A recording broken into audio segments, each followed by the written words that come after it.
Welcome back to our channel. Today we dive into a crucial aspect of water treatment plants, the electrical control panels.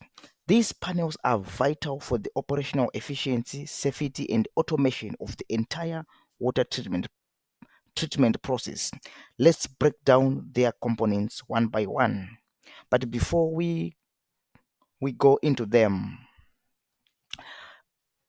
so what are the career paths in water treatment control and automation? So upon successful completion of this course or any other course, if you are pursuing a career in water treatment, control, and automation, the first possible pathway you can have is becoming a control panel technician, where you'll be doing the installations and maintenance of control panels. Or you can become a mica engineer, where you can be working as a project engineer or as a design or even maintenance engineer. Or you can become a control and automation engineer, where you'll be probably focusing on the design of control systems. Or you can be a commissioning engineer, where you'll be focusing on project commissioning. So when a project is commissioned, there's need of commissioning engineer.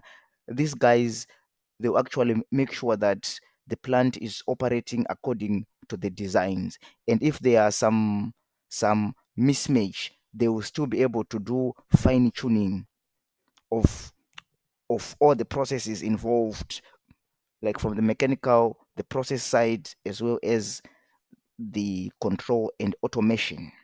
So let's dive deep into our tutorial today. So our tutorial today, we are focusing on control panels. The reason why I probably chose to talk about control panels as this course or tutorial is starting is so that there are many people who might not be aware of what a control panel is. So if we can actually go into them, you will have an idea of what a control panel is, so that as we go deep into all the components of the control panel and how all those things work, you have probably an image or a better understanding of what we are talking about. So that's the reason why I chose to do this tutorial today. But all the components that we will look at today in passing, they will be tutorial which are in depth, full of information, where we will cover each and every component that we are going to be covering today. Right. So from the image there, you can see that there is a treatment plant there, and that building probably at the middle is where the control panels they are housed. So for such a plant, the number of control panels will probably depend on the parameters that are being controlled, and it also differs probably with country to country. Like in some areas, if you have got some pumps and some chemical dosing taking place, they there should be a standalone control panel for pumps, and there should be another for disinfection, and there can be another for other chemical dosing. So that's why I probably just made this illustration, so that you can have an idea of what is taking place. So in this example, in this picture that we can have equipment which can be located around the treatment plant, but our panels, they might be localized in probably one central building, or they can be several buildings, and there can be some control panels there. Okay, so let's get inside today's tutorial. So the first thing that we're going to look at are control panel enclosures. These are protective housings that safeguard the internal components against dust, moisture, and physical damage. The material used can vary, including steel, aluminum, fiberglass, or plastic. Panels can be mounted on the floor or they can be suspended. They can also be one door or double door. And also, cable entrance can be under the panel. That is, if there is a cable duct in the building, or the the cable can use the top entrance, and in that case, a cable tray will be required. Right. So the control panel enclosures, once again, these enclosures, they are classified by what are known as NEMA ratings, which indicate their ability to resist environmental factors like dust, as we have mentioned in the slides before. And for example, we can have a NEMA 4X for washdown applications. Additionally, we have ingress protection or IP ratings, which show how well an enclosure is protected against dust and water getting inside the panel. So most of these panels, they will have an IP rating. It's actually a requirement that they should have an IP rating which will be displayed on the panel. Then probably the last thing about the panel enclosure is that the door on the front of the panel enclosure, usually it is fitted with emergency stop buttons, which consist of normally closed switches, and it usually has an emergency shut down button reset. And they can also have some rotary switches on the front door. So these rotary switches, they can be used probably to change from auto to hand. And also on that front of the control panel, as you can see in the image, there can be several lights, green lights, red lights, orange lights, and each it will indicate um, a different condition within the control panel, right? Then inside the panel, usually there will be a fan or heater, like depending on where the panel is located. Some areas it is too cold, in some areas it will be too hot, so there will be a fan or heater which probably are controlled by some kind of thermostat, so that the temperature can actually be within an acceptable range, right? Then the panel should also have a laptop socket to allow for maintenance works. Let's say there is need maybe to change the PLC program, so the technician should be able to have somewhere where they can plug their laptop as they can do that, right? So within the control panel, inside the control panel, there are many components that we can consider as non-electrical components, but which are key components of a control panel. For example, we have the mounting frames or the DIN rails. Uh, these mounting frames or the DIN rails, this is where the control panel components will be mounted to. And also, a control panel should have wiring ducts. So this will make sure that there is efficiency in cable routing and also to minimize noise. Like for example, for analog signals, these are signals which will which are from a range. Like for example, the most common is 4 milliamp to 20 milliamp analog signal. So if if the if the cable are not using proper ducts, that signal can actually be affected. So that's the electrical noise being referred there. Right. So the next thing that we are going to do is, right.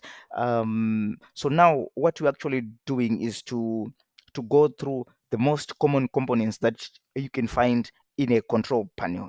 Yes, we are probably focusing on control panels for water treatment plants, but their basic function is the same, whether it's manufacturing, it's in mining, it's in building automation. It's still the same things, and they work exactly the same way. But in this one, we are probably just focusing specifically on water treatment plant, because that's my area of specialty, and we would actually be using some real projects in this course, right? So the first component that we are looking at is the contactor. This is an electrically operated switch that controls high power circuits. In water treatment plants, it's essential in engaging pumps and motors via control signals. So there is a whole lesson about contactors where we will cover them in much detail and show you how they work, how they are connected. Like, for example, we have several motor driving circuits that use contactors. So we have a lot of information that will be coming regarding contactors, right? So, then the next thing that you can find in a control panel is a relay. Basically, a relay and a contactor, they actually work uh, more or less the same way. And maybe one particular difference is that the contactors are for three phase and the relays for single phase. So relays basically they are electromechanical switches that open and close circuits based on inputs. They are perfect for turning on alarms, trigger pumps under specific conditions. And we also use these ones a lot in control circuits. So there's a whole section where we will be doing the control circuits using relays. Right. Then we've got variable frequency drives.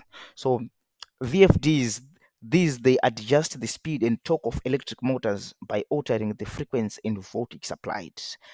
This is critical for optimizing energy efficiency in pumps, and they pl- they play a very crucial role in minimizing the startup currents for pumps, especially when we are using bigger pumps greater than 5.5 kilowatt.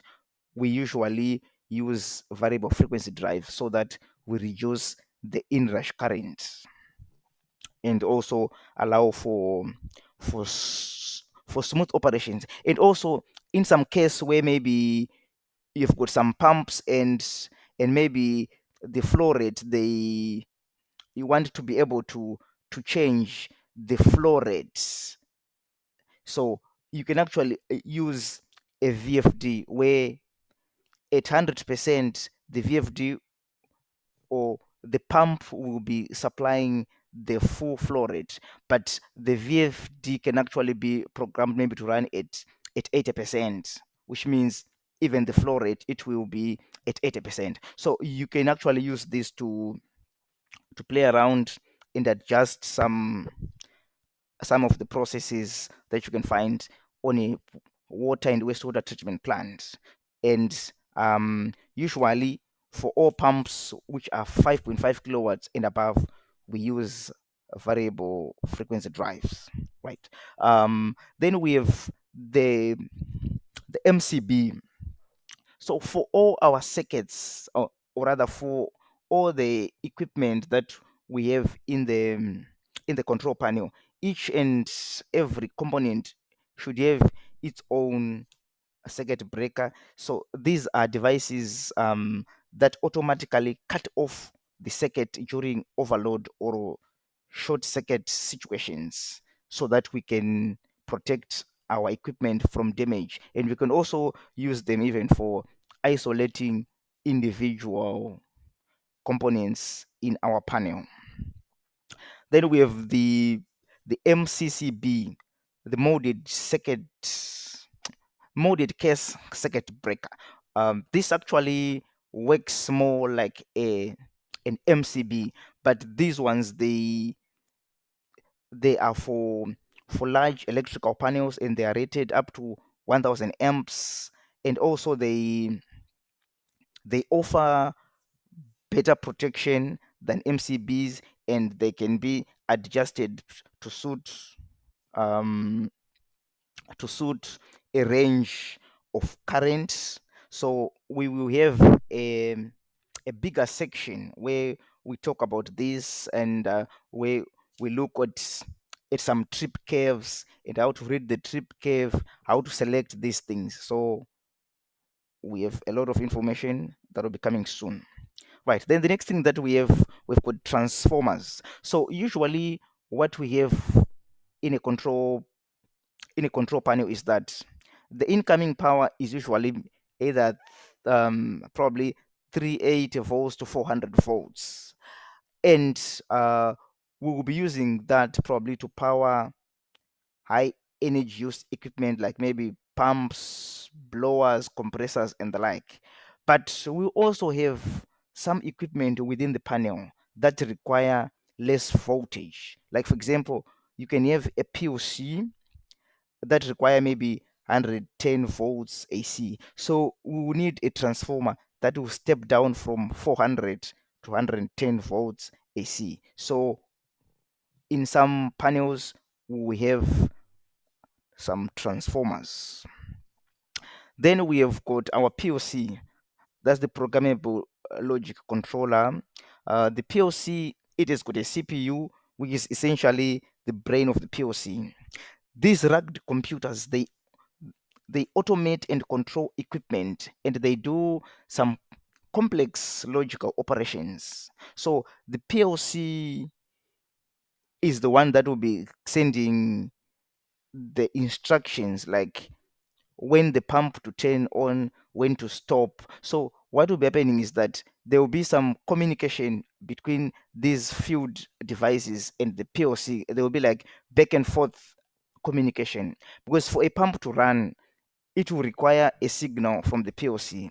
But before the PLC can send that signal for the pump to run, like maybe there are other things that needs to be checked, like maybe what is the flow meter reading, if there are any chemicals, maybe we've got level sensors and the like. Some signals will be sent to the PLC. The PLC will assess, and then it will send an appropriate command to whatever device that is being controlled. So the PLC is probably, it's the heart or the brain of the system. Everything is probably centered upon the PLC. It is one that is doing the logic or the reasoning, and say, okay, fine. So at this point, this has to happen, or at this point, this process can happen, or at this process, or maybe it's programmed to do a certain process, but it will assess to check if all the set parameters are okay. If not, then it will decide and not run. Right. Then we've got switches. These are used for for for switching on and off some devices and equipment, and you can also use them to isolate equipment within the control panel. Then we've got the HMI or the displays. So some panels, they will have these VDUs which shows the status of the process controls, and you can actually be able to also even control some of the processes via the display units. Then we've got power supply, right? So for power supply in a control panel, basically what we have are two circuits with what we call a power circuit and a control circuit. So for the power circuit, we have a three-phase voltage that we'll be using to run the pumps, the motors, the actuated valves, right? But then we have the smaller components like some relays. So we want to have a DC supply for the relays, and we can also have some PLCs that are that are powered by DC. So in that case, we need to have power supplies within the control panel. So what happens is that this power supply, it will be supplied by 400 volts AC. and it produces either 12 volts or 24 volts DC output, and that DC output is then supplied to the smaller components that use the DC. So that's the purpose of the power supply within a control panel. Then we have the motor protection. So overcurrent and overload are devices that are used to protect motors.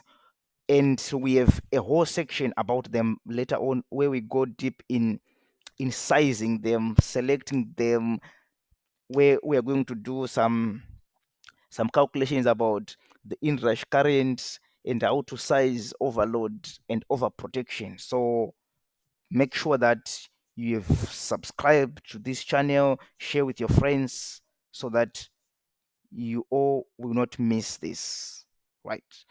Then the next thing, the input output modules. Well, so our PLC, since there is need for it to communicate with outside devices, then there is need for a module where we can do the connections, like the inputs and the outputs. So for the inputs, we've got two types: the analog inputs and the digital input. So the digital input, these are the on off, the true or false kind of scenario, like the light switch. The light can either be on or off. There is no other state. But maybe for a for a chemical tank, it can be full, 90%, 70%, 60%, 50 or zero. So this is how an analog signal works. It is a range from the set 100 to 0. So usually there is a signal, a 4 milliamp to 20 milliamp analog signal that is used. And so the 4 milliamp, the lower end, can represent 0, and the 20 milliamp, the maximum, can represent 100. Then anything in between, so it will just be a calculation that if 20 is 100, so what is 15? That kind of scenario. So that's an analog signal there. Then the network switches. So we have got devices in the field and they have to communicate with the PLC. So there's need for a communication channel. The same way we we do with internet. We can use Ethernet cables, we can use radio signals. There are a lot of different ways these devices can connect, can communicate. So we'll talk about the Profinet and the like later on in this video series. Then sensors and switches. So since we are saying that the PLC, it relies on the input from the devices in the field. So there are various sensors that we are going to be looking at. So um so these are the components that usually make up the control panels. Control panels, they differ based on what is being controlled, but in most cases you will find that they will all have these basic components, and we are going to go through each and every one of these components that we've talked today in detail. So if this video was helpful to you, please kindly subscribe and share it with your friends. And if you've got any questions, or if you've got any other topic that you would like us to consider, you can drop it in the comments. Until next time, see you.